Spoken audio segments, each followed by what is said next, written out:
Chers amis de la télévision chrétienne Béni TV, c'est avec beaucoup de joie que, en ce jour, je reprends contact avec vous chez vous pour partager avec vous une pensée de Dieu, parler sur le service de Dieu que nous avons déjà commencé. Dans les éditions passées, nous avons déjà parlé de Joseph, nous avons parlé de Saül, nous avons commencé à parler de David et nous continuerons tout à l'heure. Je suis votre frère dans la foi, le pasteur Aké Martial, pasteur principal de la mission chrétienne Réconciliation, en abrégé MCR, situé en Abidjan Makori, en Côte d'Ivoire. Et alors, je veux m'entretenir avec vous au sujet donc du service de Dieu. Parce que nous servons Dieu et sans le service, nous ne pouvons pas voir la gloire de Dieu. Le service de Dieu nous conduit à la grandeur, le service nous conduit à la gloire, le service nous conduit à la bénédiction. Le service de Dieu nous permet d'entrer dans notre héritage et dans notre destinée. Mais quel est le service que Dieu attend de nous? La question est importante. Nous avons vu avec Joseph le service de qualité, dans la persévérance et la détermination. Nous avons vu que si Dieu a élevé Joseph, ce n'était pas en vain, mais parce que Joseph a su être comme Dieu veut. Nous avons vu que Saül, c'était l'exemple du mauvais serviteur. Voici pourquoi Saül n'a pas eu le règne de gloire que Dieu lui destinait et que son règne a été un règne au cours duquel il n'a pas eu le soutien de l'Éternel. Nous avons commencé à étudier David et nous avons vu que Dieu présente David comme l'homme selon son cœur. Quelles sont les valeurs dans la vie de David que Dieu aimait et pourquoi Dieu l'a élevé et lui a confié une grande nation? Nous sommes en train d'étudier cela et à l'édition passée, la semaine dernière, nous avons déjà vu 4 choses qui ont caractérisé David. La première chose, nous avons vu que c'était un homme obéissant. La deuxième chose, nous avons vu avec David, la promptitude, la spontanéité. La troisième chose que nous avons étudiée avec David, c'est son sens de responsabilité. Le sens de responsabilité.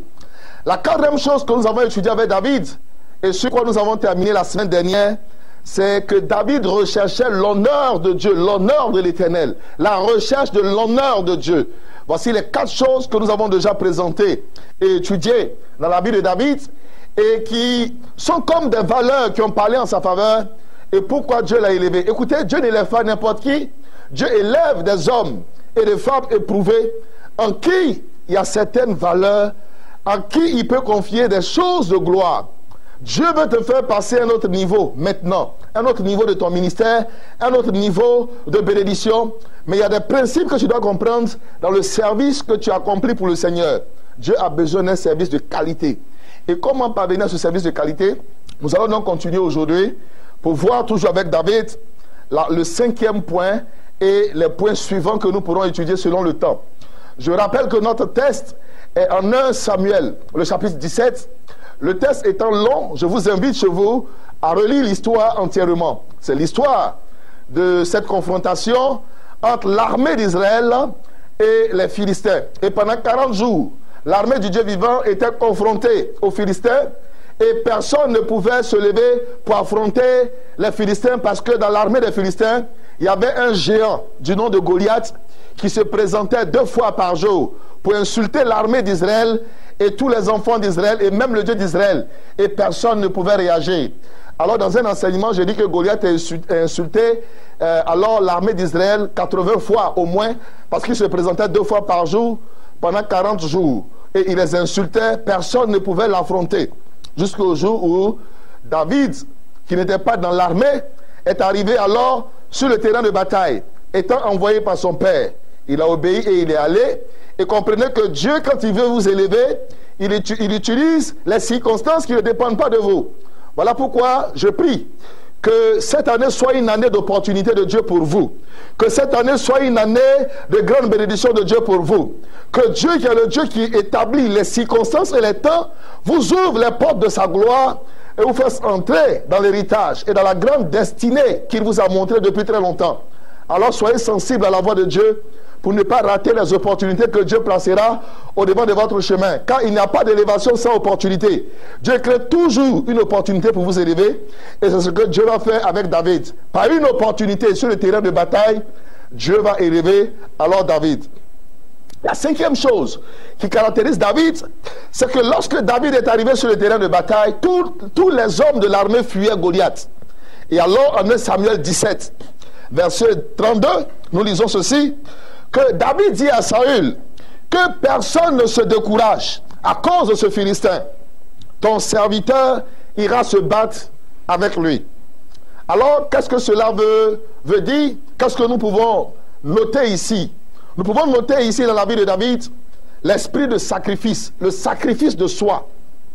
Écoutez, c'était une bataille. Et affronter Goliath, c'est donc affronter même la mort. C'est donc passer peut-être par la mort. Les gens de la guerre, les gens de l'armée, pardon, pendant 40 jours, ont fui le combat. David n'était pas un homme de l'armée. Mais David, dans l'édition passée, nous avons dit, il a recherché l'honneur de Dieu. Et l'honneur de Dieu l'a conduit au sacrifice de soi. Il était prêt à livrer sa vie pour la gloire de Dieu. Alors voici le serviteur que Dieu aime. Celui-là, la servante que Dieu aime, celle-là qui est capable de se sacrifier pour la gloire de Dieu, pour la gloire de son Dieu. Écoutez, sans sacrifice, il n'y a pas de véritable bénédiction.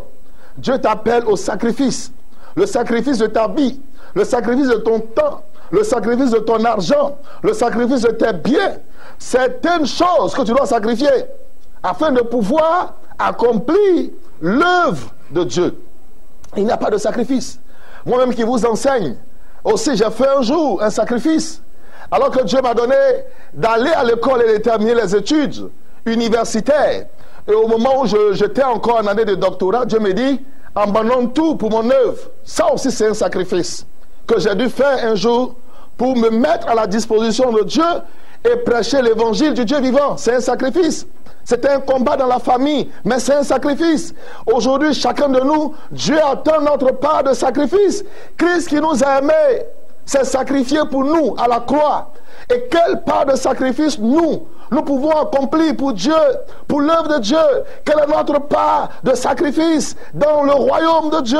Dieu attend un sacrifice de ta part. Sans sacrifice, si tu n'es pas prêt à te sacrifier pour ton Dieu, tu ne peux pas le servir dans la dimension de la gloire et lui offrir un service de qualité. Le service de qualité passe par le sacrifice. Tu dois sacrifier certaines choses, certains plaisirs, certaines opportunités, juste parce que tu veux servir ton Dieu. Et cela, Dieu ne veut pas l'oublier. Alors David, au moment où tout le monde fuyait le combat, David dit aux gens de l'armée, alors qu'il n'est pas un homme de l'armée, quoi qu'il ne soit pas un homme de l'armée, que personne ne se décourage à cause de ce Philistin. Ton serviteur, c'est-à-dire moi David, j'irai me battre avec lui. Donc David voulait se livrer pour la gloire de son Dieu. Combien sommes-nous qui ressemblons aux gens de l'armée? Dans l'église, il y a deux types de chrétiens. Il y a les chrétiens à l'image de David. Ce sont ceux-là qui se sacrifient pour Dieu. Et il y a ceux qui ne sont pas à l'image de David et qui sont à l'image des soldats, mais qui ne sont pas prêts à manifester le moindre sacrifice pour leur Dieu. Dans l'église dans laquelle tu es, la question que je te pose, quelle part de sacrifice est-ce que tu as apporté aujourd'hui pour que l'église avance? Toi-même et nous-mêmes en tant que pasteurs, quelle est notre part de sacrifice? Quand souvent nous présentons des projets à l'église, des besoins à l'église, quelle est notre contribution? Quelle est notre part de sacrifice? Sans sacrifice, il n'y a pas de gloire. Sans sacrifice, il n'y a pas un service de qualité.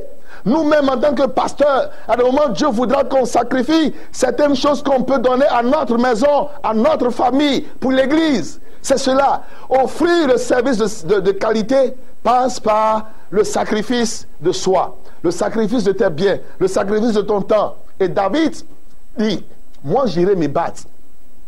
Ce n'est pas en vain que Dieu a élevé David. Tu veux connaître la grandeur comme David? Et quand tu pries, Seigneur, élève-moi comme David, bénis-moi comme David. Mais est-ce que tu es prêt à payer le prix que David a payé? Le problème des chrétiens, c'est que souvent nous voulons être élevés comme d'autres. Mais alors nous ne sommes pas prêts à payer le prix que ceux-là ont payé. Il n'y a pas d'élévation dans le vide. Dieu n'élève pas les gens dans le vide. Tu veux connaître la grandeur et la gloire. Mais Dieu te demande simplement de te sacrifier. Quelle part de sacrifice est-ce que tu peux faire pour le Seigneur? Regarde l'église dans laquelle tu es. Dieu t'interpelle. Il y a quelque chose. Il y a un besoin. Mais ce besoin, ce n'est pas quelqu'un d'autre. C'est toi qui me regardes. C'est toi le choix de Dieu. C'est toi que Dieu a choisi. Toi et ta maison. Et c'est vous qui devez l'accomplir. Mais tu hésites. C'est un sacrifice auquel Dieu t'appelle. Et par le sacrifice, la gloire de Dieu t'accompagnera. Je veux vous encourager. La grandeur dans la bénédiction passe par le service. Mais pas n'importe quel service, le service de qualité. Et le service de qualité passe également par le sacrifice de soi. Soyez prêts à faire des sacrifices pour le Dieu que vous servez. Le Dieu que vous adorez, soyez prêts pour faire des sacrifices pour atteindre des résultats. Lorsque nous regardons le monde du sport, les sportifs de haut niveau, souvent sont obligés d'accomplir un sacrifice sur le temps pour s'exercer. 8 heures de sacrifice par jour pour des entraînements, juste pour avoir une couronne corruptible, juste pour avoir un prix, juste pour remporter quelque chose. Mais nous qui sommes chrétiens, quelle part de sacrifice nous faisons pour Dieu, pour notre Dieu, pour le grand Dieu qui nous a sauvés, pour le grand Dieu qui nous a donné gratuitement, pour le grand Dieu qui nous a donné tout gratuitement. Souvent, nous ne sommes pas prêts à nous sacrifier. Et même pour certaines choses, nous sommes obligés de mettre tellement de conditions. Et nous sommes nous-mêmes un obstacle à l'évangile. Parce que nous ne sommes pas prêts à nous offrir aussi comme un sacrifice vivant pour Dieu. Dieu a élevé David parce que David avait le cœur du sacrifice. La 6e chose que nous voyons avec David, en 1 Samuel 17, toujours, le verset 32, c'est le courage. Au moment où tout le monde fuyait, David dit, moi j'irai me battre avec ce Philistin. Le courage. Dieu veut que le courage t'accompagne. Si tu veux offrir un service de qualité à ton Dieu, le courage doit t'accompagner. Le courage doit te caractériser. La peur. Dans la peur, tu ne peux pas glorifier le nom de ton Dieu. Si tu veux offrir un service de qualité à ton Dieu, le courage doit t'accompagner dans tout ce que tu fais. La peur te limite. Le courage te propulse. La peur t'empêche d'être comme Dieu veut. Mais le courage te donne de relever des défis. Et dans la marche avec Dieu, dans le service, il y a des défis. Et Dieu a besoin d'hommes audacieux, de femmes audacieuses, de gens qui peuvent se lever pour relever les défis. Et cet homme, cette femme, cette personne, c'est toi qui me regardes, c'est vous qui me regardez présentement. Dieu a mis en vous un potentiel. Et il y a un défi du moment, dans ton quartier, dans la famille, dans la nation. Le choix de Dieu, c'est toi et c'est moi. Nous ne devons pas être en marge de ce que Dieu attend de nous. Mais nous devons nous lever pour être des instruments entre les mains de Dieu. Mais cela passe par le courage. Dieu n'a pas besoin de peureux, mais Dieu a besoin de gens qui sont caractérisés par ce potentiel de force qu'est la foi et qui les propulse dans la gloire de Dieu. La 7e chose que nous voyons avec David se trouve toujours dans le texte de 1 Samuel, le chapitre 17. Nous allons lire à partir du verset 26 jusqu'au verset 30 pour voir déjà un des aspects. Alors le 7e élément que je veux faire ressortir avec David, c'est la victoire sur l'obstacle, sur l'adversité. Lisons d'abord le texte. 1 Samuel 17, verset 26. David dit aux hommes qui se trouvaient près de lui, que fera-t-on à celui qui tuera ce Philistin et qui entourera l'opprobre de dessus d'Israël? Qui est donc ce Philistin, cet incirconcis, pour insulter l'armée du Dieu vivant? Le peuple, en répétant les mêmes choses, lui dit, c'est ainsi que l'on fera à celui qui le tuera. Verset 28. Eliab, le frère aîné, qu'il avait entendu parler à ces hommes, fut enflammé de colère contre David. Et il lui dit, pourquoi es-tu descendu? Et à qui as-tu laissé ce peu de brebis dans le désert? Je connais ton orgueil et la malice de ton cœur. C'est pour voir la bataille que tu es descendu. David répondit, qu'ai-je fait? Ne puis-je pas parler ainsi? Et il se détourna de lui pour s'adresser à un autre. Et il fit les mêmes questions et le peuple lui répondit comme la première fois. Alors sur le chemin de la destinée de David, le chemin de la gloire, qui passe nécessairement par le service. Son père l'a envoyé sur le terrain de bataille. Au début, c'était d'abord un service pour son père, qui s'est transformé en service pour l'Éternel. Prendre le devant et se sacrifier pour Dieu et défendre l'intérêt de son Dieu, le service de l'Éternel. Mais là où il y a service de l'Éternel, il y a obstacle. Et pour offrir un service de qualité à Dieu, vous devez vaincre l'obstacle. Il n'y a pas de service sans obstacle dans la maison de Dieu, ça n'existe pas. Il n'y a pas de ministère qui ne soit confronté à l'opposition. Il n'y a pas de pasteur qui soit dans la vision de Dieu et qui ne soit confronté à l'opposition. Il n'y a pas de chrétien qui veuille servir Dieu dans la vérité et qui ne soit pas confronté à l'opposition. Là où il y a service que vous voulez offrir à votre Dieu, votre Père, l'opposition se lèvera. Alors David arrive sur le terrain de bataille. Il dit, quand vous avez peur, moi David, je veux affronter Goliath. Je veux me battre avec Goliath. Normalement, les gens de l'armée devaient l'encourager pour dire, David, tu es notre sauveur. David, gloire à Dieu, nous avons quelqu'un pour nous défendre. Mais regardez, l'opposition va se lever. Et l'opposition se lève, elle est tellement souvent au cachet que si vous ne faites pas attention, vous ne verrez pas l'opposition. Dans le cas de David, il y a eu 3 oppositions. La première opposition est venue d'Eliab. Qui est Eliab? Le frère aîné de David. Nous verrons la deuxième opposition dans la vie de David, que cette opposition est venue de la vie de Saül. Qui est Saül? Saül est le roi. Que représente Eliab? Que représente Saül? Nous allons voir cela. Nous allons voir que la troisième opposition viendra de Goliath lui-même. Donc David a dû affronter 3 oppositions. Eliab, Saül et Goliath lui-même. Alors la Bible dit dans le verset 28 de Samuel, le chapitre 17, que Eliab, le frère aîné qu'il a entendu parler à ses hommes, fut enflammé de colère. Colère contre qui? Colère contre David, qui voulait aller se battre contre Goliath. C'est l'opposition.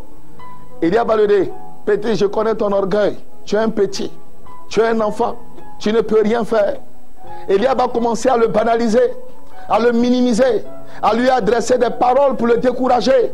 Je connais ton orgueil, David, tu es orgueilleux. Frère, être accusé injustement.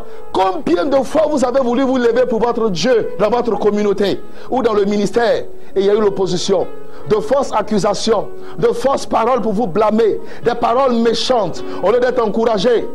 Mais ne regardez pas l'opposition, parce que l'opposition montre que vous êtes sur le chemin de la destinée et de la gloire, et que ce que vous faites vient de Dieu, et que ce que vous faites révèle une grande bénédiction, et que Dieu est sur le point de vous conduire dans la grandeur et dans quelque chose de précieux. Quand votre heure de gloire arrive dans le service, l'opposition se lèvera toujours.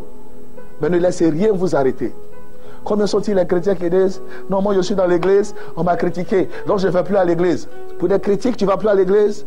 Non, cette seule a mal parlé de moi, je ne vais plus à l'église. Parce qu'on a mal parlé de toi.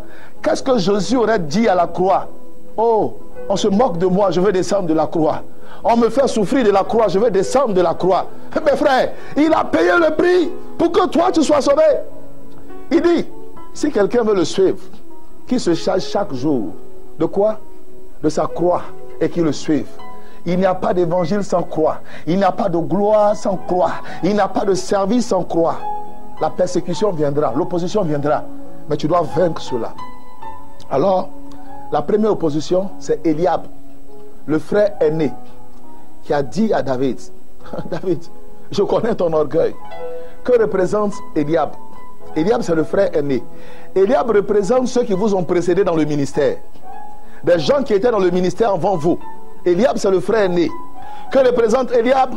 Eliab représente les chrétiens qui étaient dans l'église avant que vous n'arriviez. Quand vous arrivez souvent et que vous êtes zélés, souvent c'est les anciens qui disent, ça c'est les nouveaux chrétiens, c'est les nouveaux. On connaît le zèle des nouveaux. Dans quelques temps, ils seront comme nous. Eliab, c'est le frère aîné. C'est celui qui était dans le ministère avant toi. C'est celui qui était dans l'église avant toi. Celui qui était dans le service avant toi. Qui voit ta manière différente de faire. Eliab se lèvera. Quand vous voulez servir votre Dieu, Eliab va se lever. Eliab, c'est celui qui vous a précédé, comme votre frère aîné. Celui qui était dans la chrétienté avant vous. Celui qui était dans le ministère avant vous. c'est Eliab. Mais ne laissez pas Eliab vous arrêter. Ne laissez pas l'opposition d'Eliab vous arrêter. Vous devez vaincre ce premier niveau d'opposition. L'opposition d'Eliab, et vous projeter dans la grande destinée et dans la grande bénédiction à laquelle Dieu vous appelle. Supportez les épreuves, supportez les moqueries, supportez les combats, supportez l'opposition. David ne s'est pas mis à discuter inutilement. Il s'est détourné d'Eliab. Il n'a pas laissé Eliab l'arrêter, mais il savait ce qu'il voulait. Soyez des hommes et des femmes résolus, sachant ce que vous devez faire pour votre Dieu. Et ne laissez rien vous arrêter. Ni la parole d'un homme, ni les commentaires d'un homme, ni la persécution de quelqu'un. Mais servez votre Dieu avec votre cœur, bravant l'opposition d'Eliab pour entrer dans la gloire et la destinée à laquelle Dieu vous appelle. La deuxième opposition dans la vie de David, elle vient de Saül. 1 Samuel 17, verset 31. Lorsqu'on eut entendu les paroles prononcées par David, on les répéta devant Saül, qui le fit chercher. Que représente Saül? Saül représente l'autorité élevée. La personne qui est élevée en autorité. Dans le service de Dieu, vous rencontrerez des gens comme Saül. C'est ceux qui sont élevés. Saül même peut être le premier responsable de l'église. Saül peut être les anciens de l'église. Vous savez, quand Bartimée criait après Jésus, ceux qui le faisaient taire, ce n'était pas la foule. C'est les gens qui étaient autour de Jésus. C'est-à-dire les gens qui étaient souvent proches de lui. Ce sont eux-là qui ont cherché à le faire taire. David a rencontré l'opposition de Saül. Saül lui dit, alors si nous regardons, David dit à Saül que personne ne se décourage à cause de ce Philistin. Ton serviteur ira se battre avec lui. Saül dit à David, David, tu ne peux pas aller te battre avec ce Philistin. David, tu ne peux pas. Oh, Saül, c'est le découragement. Saül voulait décourager David. Il dit, David, tu ne peux pas. Tu ne peux pas. Quelqu'un t'a dit que tu ne peux pas réussir. Quelqu'un t'a dit que tu ne peux pas chanter pour la gloire de Dieu. On t'a dit que tu ne peux pas accomplir la vision que Dieu a mis dans ton cœur. Mais ne laisse pas ceux qui sont autour de toi comme Saül t'arrêter. Il dit, David, tu ne peux pas. Car tu es un enfant. Et lui, il est un homme de guerre dès sa jeunesse. David dit à Saül, ton serviteur faisait paître les brebis de son père. Et quand un lion-nous venait en enlever une du troupeau, je courais après lui. Alors il va raconter toute son histoire. Donc David va vaincre la deuxième opposition, l'opposition de Saül, et continuer sur le chemin de la destinée et de la gloire. Le service de qualité appelle l'opposition. Mais bravez l'opposition, bravez l'obstacle, bravez l'adversité, bravez tout ce qui cherche à vous arrêter. La troisième chose, troisième opposition, elle vient de Goliath lui-même. Quand David rencontre Goliath, la Bible dit que dans le verset 41, que Goliath va mépriser David et il va voir en lui un enfant. Il va voir en lui quelqu'un qui n'a pas de valeur. Et il va lui dire dans le verset 43, suis-je un chien pour que tu viennes à moi avec des bâtons? Et après l'avoir maudit par ses dieux, il ajouta, viens vers moi, je donnerai ta chair aux oiseaux du ciel, aux bêtes des champs. Donc, Goliath voulait freiner David par des paroles qui allaient l'amener à avoir peur. Mais là encore, David ne s'est pas laissé arrêter. Les trois formes d'opposition, l'opposition de Eliab, l'opposition de Saül et l'opposition de Goliath, David les a affrontés et David est allé jusqu'au bout. Si vous voulez offrir un service de qualité à votre Dieu, sachez que l'opposition se lèvera. L'adversité se lèvera. Mais ne laissez rien vous freiner. Levez-vous et dominez cet obstacle. Dominez ce qui cherche à vous freiner pour accomplir ce que Dieu a mis dans votre cœur. L'opposition peut venir de votre maison. L'opposition peut venir de votre famille. L'opposition peut venir de vos frères, de vos amis. Mais ne laissez rien vous arrêter. Pour la gloire de Dieu, allez jusqu'au bout, quel que soit le prix à payer. Et alors vous verrez la gloire et la bénédiction que Dieu vous destine. Nous allons donc essayer de résumer pour aujourd'hui. Nous continuerons la semaine prochaine à la même heure par la grâce de Dieu. Pour aujourd'hui, nous avons vu certains éléments qui ont caractérisé David. Le sacrifice de soi, le courage et la victoire sur l'obstacle. 3 choses que nous avons étudiées aujourd'hui. Et ces 3 choses doivent nous caractériser et nous accompagner dans le service que nous accomplissons pour notre Dieu si nous voulons offrir un service de qualité. Dieu t'appelle à sa gloire et c'est l'heure où toi tu dois aussi te lever, où tu dois accomplir ta part de sacrifice, travailler pour le Seigneur avec un cœur courageux et ne rien laisser t'arrêter. Présentement, tu es assis chez toi, tu es assise et tu me regardes, tu es assis et tu t'es laissé arrêter à cause de l'adversité. Mais reprends là où tu t'es arrêté. Relève-toi là où tu t'es arrêté et continue le chemin pour la gloire de Dieu. Même si on t'a critiqué, humilié, rejeté, lève-toi pour ton Dieu, pas pour un homme, mais pour Dieu. Et ton Dieu sera glorifié. Dieu vous aime, sa paix est avec vous, sa grâce est avec vous dans votre maison. Soyez bénis et nous sommes à la semaine prochaine, à la même heure. D'ici là, portez-vous bien au nom de Jésus. Moi aussi, je vous aime au nom de Jésus. Amen.